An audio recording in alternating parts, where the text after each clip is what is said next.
السلام علیکم ورحمۃ اللہ وبرکاتہ۔ سامعین، آداب زندگی میں ہم آپ کا استقبال کر رہے ہیں۔ آج کی اس مجلس میں ہم اپنے بچوں کو نرالے بنانے کے آداب اس پر بات کریں گے انشاءاللہ۔ سامعین کرام، میں چاہتا ہوں کہ میرے بچے سب سے نرالے رہیں، سب سے پیارے رہیں، سب سے نیک رہیں، سب سے بااخلاق رہیں، اور سب میں سے الگ، پڑھائی میں الگ، بات چیت میں سب سے الگ، رہن سہن میں سب سے الگ، عزت و اکرام میں سب سے الگ، بڑوں کے احترام کرنے والے، اپنی عمر والوں کے ساتھ مل جل کر رہنے والے۔ ہمارا دین ہم کو سب سے ممتاز، سب سے نرالے بننے کی پوری اجازت دیتا ہے، بلکہ ترغیب بھی دیتا ہے، کیونکہ ہمارا دین ہی سب سے نرالا ہے، سب سے ممتاز ہے، سب سے الگ ہے۔ ہماری امت سب سے نرالی ہے، جیسا کہ اللہ تبارک و تعالیٰ کا فرمان ہے، کنتم خیر امت اخرجت للناس تأمرون بالمعروف وتنہون عن المنکر۔ تم لوگ سب سے بہترین امت ہو، اس لیے کہ بھلائی کا حکم دیتے ہو اور برائی سے روکتے رہتے ہو۔ ہماری شریعت سب سے الگ ہے۔ دنیا بھر کی شریعتیں مٹ جاتی ہیں، لیکن شریعت اسلامی قیامت تک مٹنے والی نہیں ہے۔ ہماری عبادتیں سب سے الگ ہیں۔ مشرکین کے دینی کاموں سے بالکل ہمارے کام الگ ہیں۔ ہم کو جو نبی دیا گیا وہ سب سے اعلیٰ ہیں۔ لقد كان لكم في رسول الله اسوة حسنة۔ تمہارے لیے جناب محمد رسول اللہ صلی اللہ علیہ وسلم کی زندگی میں بہترین نمونہ ہے۔ امت مسلمہ میں اللہ تبارک و تعالیٰ نے ایسے لوگوں کو پیدا کیا جو قربانیاں دینے والے، نبی کو ماننے والے، نبی کی پیروی کرنے والے، تو کسی اور نبی کو اتنے فرما بردار نہیں مل سکتے تھے، ویسے ہمارے نبی کو اللہ نے عطا کیا۔ ہم کو اولاد کی تربیت کے سلسلے میں بھی سب سے الگ بنایا۔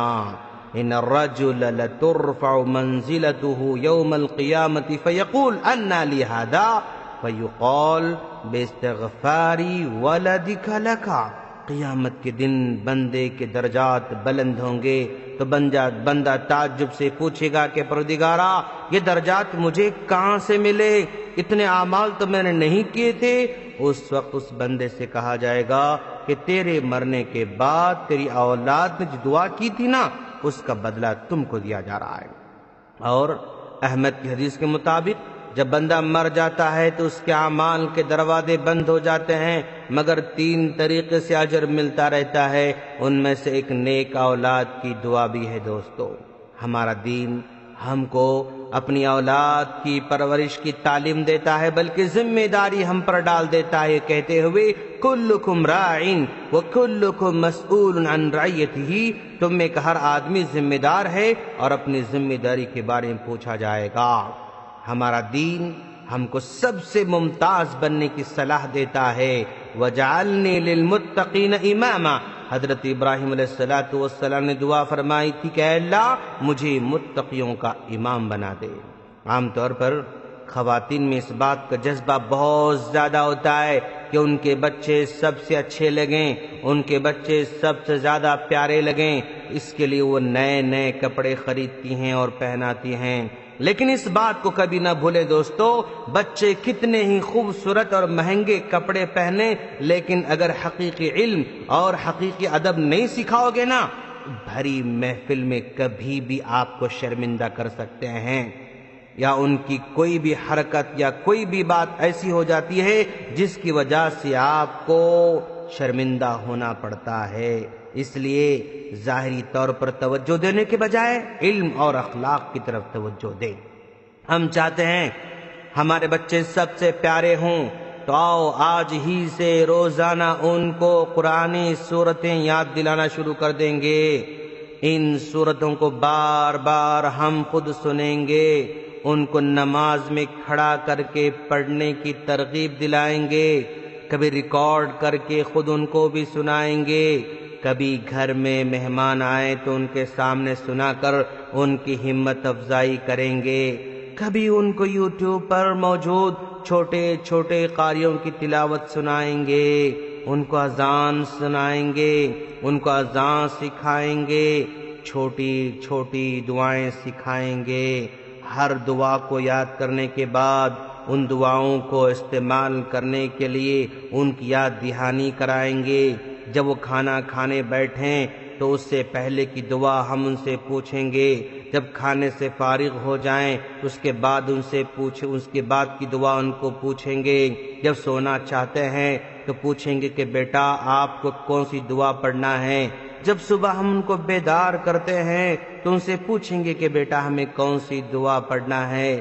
جو بیت الخلاء جاتے ہیں تو ان سے پہلے پوچھیں گے کہ بیٹا کون سی دعا ہمیں پڑھنا ہے۔ جب وہ بیت الخلاء سے نکلتے ہیں تو پوچھیں گے کہ ان سے بیٹا کون سی دعا پڑھنا ہے۔ صرف پوچھنا ہی نہیں بلکہ پہلے ان کو یاد دلانا ہے۔ آئینہ دیکھتے ہیں تو پوچھیں گے کہ بیٹا کیا دعا پڑھنا ہے، آتی ہے تو یاد دلائیں گے، اگر نہیں آتی ہے تو ان کو یاد دلائیں گے، اگر آتی ہے تو ان سے پوچھیں گے۔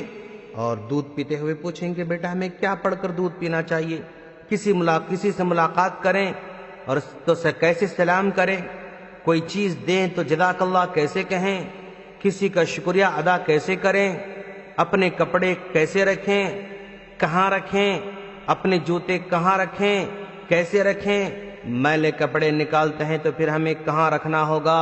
کھانے کے آداب سکھائیں، سونے کے آداب سکھائیں، بیت الخلاء کے آداب سکھائیں، کپڑے پہننے کے آداب سکھائیں، گھر اپنا کمرہ اپنی جگہ صاف رکھنے کی ٹریننگ دیں، اپنا کمرہ خود صاف کرنے کی سامنے کھڑے ہو کر ٹریننگ دیں، ان کو سامنے کھڑے ہو کر صفائی کا طریقہ سکھائیں، اپنے بیٹے کو اپنی بیٹی کو ہاتھ میں جھاڑو دیں اور ان سے کہیں کہ بیٹا چلو جھاڑو دے کر مجھے بتاؤ، گھر صاف کر کے بتاؤ، یہ کپڑا جو ہے لے کر اپنے ٹیبل کو صاف کر کے بتاؤ، یہ کپڑے سے اپنے الماری کو صاف کر کے بتاؤ، اپنے سامان کو سلیقے سے کیسے رکھنا رکھ کر بتاؤ۔ جو سلیقے سے رکھتے ہیں ان کی تعریف کریں، ہو سکے تو ان کو انعام بھی دیں، اسکول کا بیگ، اسکول کا یونیفارم، جوتے، ساکس، پانی کا بوتل رات ہی میں تیار کرنا سکھائیں۔ دوستو کل صبح میں اسکول کے ٹفن میں کیا ہونا چاہیے رات ہی میں فیصلہ کر لیں، ہوم ورک کرنے میں ان کی مدد کریں لیکن خود کر کے نہ دیں۔ آپ کے گھر کے پاس مسجد میں مسائی مدرسے کا انتظام ہو تو اس میں ضرور شریک کرائیں، اسکول میں یا مسجد میں کچھ مسابقہ یعنی کمپٹیشن ہو تو اس میں ضرور شریک کرائیں۔ انعام لینا ہی ضروری نہیں ہے، ان بچوں کا اس میں شریک ہونا بہت ضروری ہے۔ دوستو اسی طرح جب آپ کچھ خریدنے جاتے ہیں اپنے بچے دیکھیں کہ فری بیٹھے ہوئے ہیں ان کو ساتھ لے لیں اور چلیں دکان سے خریداری کریں، بیٹے سے کہیں کہ بیٹا یہ خریدنا ہے، یہ خریدنا ہے، یہ خریدنا ہے، ان سے خریدیں اور ان سے پوچھنے لگائیں کہ کتنا بل ہوا ہے، پھر ان بچوں کے ہاتھوں میں پیسے دیں اور ان کہیں کہ اس کا بل پے کرو۔ سامنے کھڑے ہو کر اپنے بچوں سے شاپنگ کرائیں، اپنے بچوں سے پوچھیں کہ کتنا بل ہوا ہے چیک کرو، اپنے بچے سے کہیں کہ کتنا بل ہمیں دینا ہے ذرا چیک کرو، کتنے پیسے واپس لیے ہیں چیک کرو۔ آپ سامنے کھڑے ہو کر اپنے بچوں کی تربیت دیں۔ دوستو بچوں کو صدقہ کرنے کی عادت ڈالیں۔ اگر آپ کسی مسجد کو تعاون دینا چاہتے ہیں تو اپنے بچوں کے ہاتھوں سے دیں۔ اسکول میں اپنے بازو بیٹھنے والے طالب علم کو بھی اپنے ساتھ لائی ہوئی چیز کو شیئر کرنے کا طریقہ سکھائیں۔ کبھی کبھی اپنے بچے کے دوستوں کو بھی اپنے گھر بلائیں، کچھ کھانے کی چیزیں ان بچوں کو بھی دیں، ان سے باتیں کریں، اپنے بچوں کو تندرست رکھنے کی بھی فکر کریں، کھیل کود میں بھی ان کو شریک کرائیں۔ جس طرح سبجیکٹس کے لیے ہم ٹیوٹر کو لیتے ہیں، اس کو فیس پے کر کے اسے ٹیوشن پڑھاتے ہیں، اسی طرح آج کل بچوں کو ایکٹیو رکھنے کے لیے اسپورٹس اینڈ فٹنس کے کوچ بھی ہم کو مل رہے ہیں، وہ گھر آ کر اپنے بچوں کو تربیت دے رہے ہیں، تو ان کو بھی چھوٹی موٹی فیس ہوتی ہے ان کو دے دیں اور اپنے بچے کو بیمار ہونے سے پہلے صحت مند رہنے کے آداب سکھائیں۔ اگر بچہ ہمارا بیمار ہو جائے تو علاج کے لیے پیسہ خرچ کرنے میں بخیلی بالکل نہیں کرتے ہیں ہم لوگ، اسی طرح تندرست رکھنے کے لیے بھی پیسہ خرچ کرنا پڑے تو زیادہ نہ سوچیں۔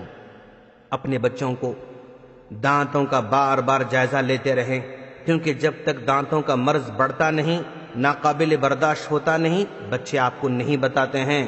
ہر دن کسی نہ کسی طرح میٹھی چیزیں کھاتے رہتے ہیں، روزانہ صحیح طور پر برش بچے ہمارے نہیں کرتے ہیں، اس لیے دانتوں میں کہیں نہ کہیں خرابی پنپتے رہتی ہے، بڑھتے رہتی ہے۔ چھوٹے موٹے درد کو نہیں بتاتے ہیں، جب درد بڑھ جاتا ہے تو ہی بچے بتاتے ہیں۔ اس لیے وقتاً فوقتاً اپنے بچوں کے دانتوں کا جائزہ لیتے رہیں، اپنے بچوں کی آنکھوں کا جائزہ لیتے رہیں، اپنے بچوں کے کانوں کا جائزہ لیتے رہیں۔ وہ کم سنتے ہیں لیکن آپ کو پتہ نہیں چلتا ہے، وہ دور سے دیکھ نہیں پاتے ہیں لیکن آپ کو پتہ نہیں چلتا ہے، اسکول میں بیٹھ کر ہوم ورک وہ بورڈ پر دیکھ کر لکھ نہیں سکتا ہے، وہ آپ کو پتہ نہیں چلتا ہے۔ تو یہ ساری چیزوں کا جائزہ لیں، یہ مان کر چلیں کہ ہماری یہی کمائی ہے، یہی ہماری پونجی ہے۔ ان کو جتنی اچھی تربیت دیں گے اتنے ہی آپ اگلے دنوں میں خوشی محسوس کریں گے اور فخر سے کریں گے، اور فخر سے کہیں گے کہ میرے بچے ہیں۔ جس کے بچے باادب ہوتے ہیں نا، سمجھدار ہوتے ہیں نا، معاشرہ ان کی عزت کرنے پر مجبور ہو جاتا ہے۔ آپ نے دن رات انتھک محنت کی، عمارتیں کھڑی کی، مارکیٹ میں تجارت کی دکانیں کھڑی کی، لیکن بچوں کی تربیت نہیں کی تو یاد رکھیں ایک دن آپ کو افسوس ہوگا، پھر آپ خود کہیں گے کہ میں نے یہ ساری چیزیں ان بچوں کے لیے کی تھی لیکن میرے بچے ہی نالائق نکلے، مجھے اس مال سے دولت سے کوئی خوشی نہیں ہو رہی ہے۔ آپ کا یہ تاثر ہوگا، عمر کا آخری حصہ مایوسی اور گھٹن میں گزرتا ہوا محسوس ہوگا، اور اس وقت کا پچھتانا آپ کے کسی کام نہیں آ سکتا ہے۔